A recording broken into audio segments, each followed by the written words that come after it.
I am the Tofu Golem. Please enjoy the video. You begin by getting prerequisites in place.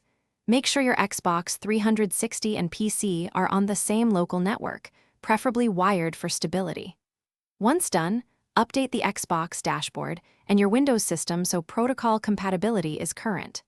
Then, enable network discovery and file and printer sharing on the PC. This opens ports and makes the console visible. You'll also create or note the share path you intend to use, so you can point the console directly during the neighborhood setup. Now you configure the actual shared resource. On the PC, create a dedicated folder, give it read/write permissions, and set explicit share permissions for a local user account. Make sure you note the UNC path, like \pcname\share, or map it as a network drive so the path stays consistent.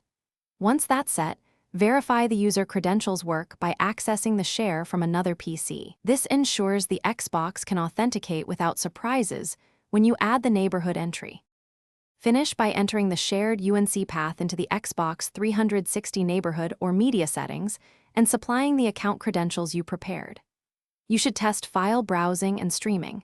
If media fails, restart the Xbox, PC, and router to clear caches. If problems persist, check the PC firewall rules, verify no IP conflicts exist, and confirm the credential is allowed on the share. One key troubleshooting tip: temporarily disable firewall to isolate whether blocking is the root cause before re-enabling with proper exceptions. Thanks for watching. Consider subscribing if we helped you today.